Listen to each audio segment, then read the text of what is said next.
अब हम डिस्कस करते हैं इवेंट्स ऑफ माइटोसिस, लेकिन इनको डिस्कस करने से पहले हम दोबारा इंटरफेज स्टेज की तरफ जाते हैं जो हमने पहले पढ़ी है। इंटरफेज स्टेज में न्यूक्लियाई जो हैं वो फाइनली ग्रैनुलर या कोर्स ग्रैनुलर न्यूक्लियोप्लास्ट प्रेजेंट होता है उनमें, और इसके अलावा राइबोसोम लाइक पार्टिकल्स होते हैं जो स्पाइरली कॉइल्ड होते हैं और एग्रीगेट्स की फॉर्म में होते हैं जिनको यूनिट फाइबर्स कहा जाता है। माइटोसिस प्रोसेस एक दफ़ा स्टार्ट हो जाता है तो कंटिन्यू रहता है till the end of the mitosis, और इस एंटायर प्रोसेस को हम कन्वीनियंस के लिए 4 स्टेजेस में डिवाइड कर सकते हैं। Number 1 is prophase, number 2 is metaphase, number 3 is anaphase and number 4 is telophase. Number 1 prophase. इस फेज में यूनिट फाइबर्स जो कि इंटरफेज में नजर आते हैं वो स्टार्ट ऑफ द माइटोसिस में नजर नहीं आते, लेकिन start of the cell division में जो है वो क्रोमैटिन थ्रेड्स की फॉर्म में जो है वो नजर आना शुरू हो जाती हैं। इस स्टेज में माइटोसिस का तकरीबन 1/3 जो है वो कंप्लीट हो जाता है।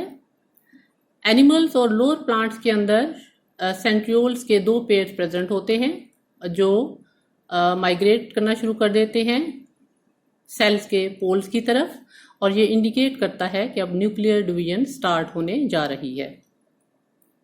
हायर प्लांट्स में सेंट्रियोल्स एब्सेंट होते हैं, सो इनमें स्पिंडल फाइबर्स जो हैं वो सीरीज की फॉर्म में जो है वो बनना शुरू हो जाते हैं by the arrangement organisation of the cytoplasmic microtubules.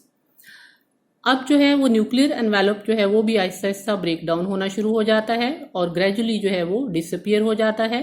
फिर इसी तरह से न्यूक्लियोलस जो है वो भी न्यूक्लियस में डिसइंटीग्रेट हो जाता है, और इस ड्यूरेशन में डिफ्यूज क्रोमैटिन जो मटेरियल है वो जो है हमें नजर आना शुरू हो जाता है और ज़्यादा कंडेंस हो जाता है, और डिस्टिंक्ट थ्रेड लाइक क्रोमोसोम जो है वो उसमें विजिबल होना शुरू हो जाते हैं और ये क्वाइल्ड होते हैं एक दूसरे के ऊपर, स्पाइरली जो है वो अरेंज होते हैं। Number 2 phase is metaphase. Metaphase stage में जो इम्पॉर्टेंट इवेंट है उसमें क्रोमोसोम्स की जो सेंट्रोमियर रीजन है वो इक्वेटोरियल प्लेन की तरफ जो है वो मूव करना शुरू कर देते हैं। इक्वेटोरियल प्लेन जो है वो मिड लाइन रीजन है ऑफ द सेल, मीन्स के ये स्पिंडल फाइबर्स के 2 पोल्स के दरमियान जो है वो मिडवे जो है वो प्लेन है, and it is also refer to as the metaphase plate.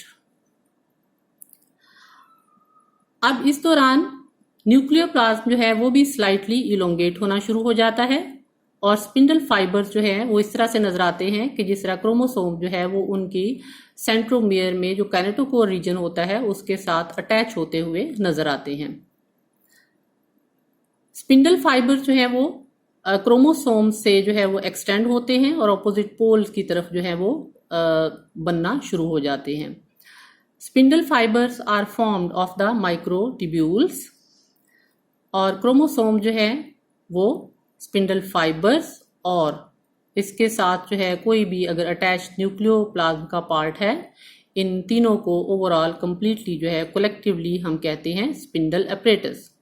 Now this spindle apparatus जो है it is without any organelle, तो ये क्लियर जोन विदाउट ऑर्गेनेलिस जो है इसमें क्रोमोसोम्स की जो है वो मूवमेंट होती है, इजीली क्रोमोसोम की मूवमेंट होती है।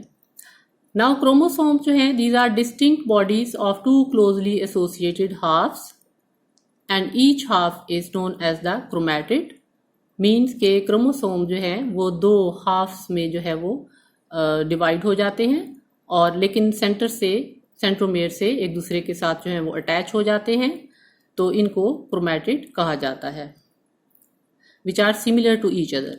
Number 3 phase is anaphase.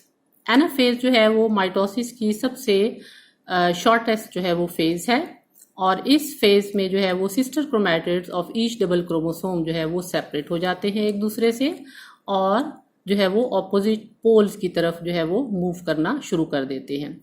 इस मूवमेंट को फैसिलिटेट करने के लिए, इस मूवमेंट को और ज़्यादा आसान करने के लिए क्रोमैटिड्स के बीच में सेंटर में जो सेंट्रोमियर प्रेजेंट होती है वो डिवाइड हो जाती है 2 पार्ट्स में, और हर क्रोमैटिड अब जो है वो सेपरेट हो जाता है एक दूसरे से, and it is now known as the chromosome. The movement of the chromosome to the opposite pole, it is guided by the centromeres. It means कि सेंट्रोमेयर जो है वो पोल की तरफ मूव करती है और क्रोमैटिड उसके साथ ही पीछे पीछे जो है वो मूव कर रहे होते हैं। फिर इसके बाद फोर्थ जो स्टेज है, that the fourth and the last stage of mitosis is the telophase.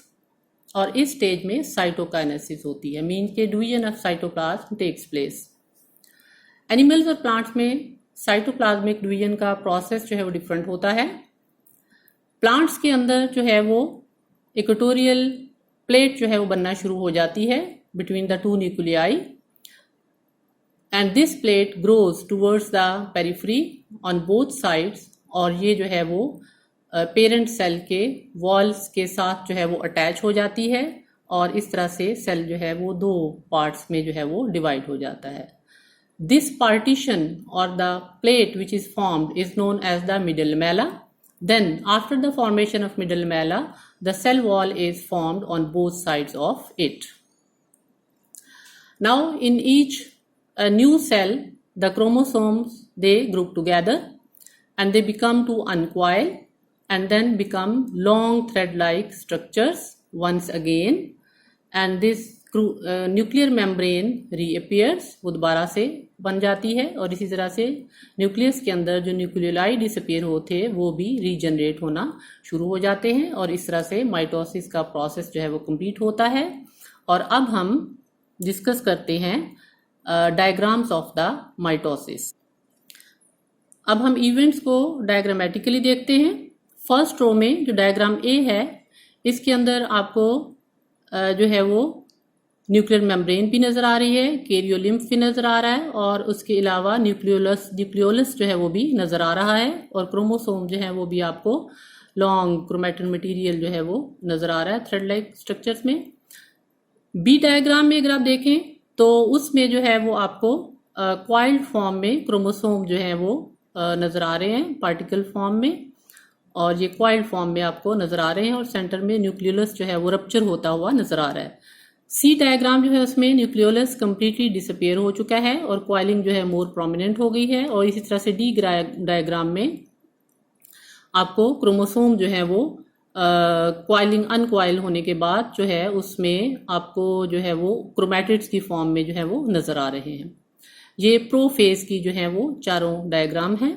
Then in the second row first diagram is of metaphase, जिसमें क्रोमोसोम जो है वो इक्वेटोरियल प्लेन में जो है वो आपको अरेंज हुए हुए नजर आ रहे हैं और इनकी सेंट्रोमियर जो है वो भी स्पिंडल फाइबर्स के साथ जो है वो अटैच होती हुई जो है वो नजर आ रही है और स्पिंडल फाइबर्स की फॉर्मेशन जो है वो भी स्टार्ट हो गई है और न्यूक्लियर एनवेलप जो है वो डिसअपियर हो गया है। In the second diagram of the second row, इसमें सेंट्रोमियर जो है वो डिवाइड हो चुकी हैं और वन क्रोमैटिड जो है वो टूवर्ड्स द पोल्स उनकी मूवमेंट जो है वो नजर आ रही है। Then in the third diagram, इसमें towards the opposite poles migration almost जो है वो कंप्लीट हो रही है क्रोमैटिड्स की सेंट्रोमियर्स के थ्रू।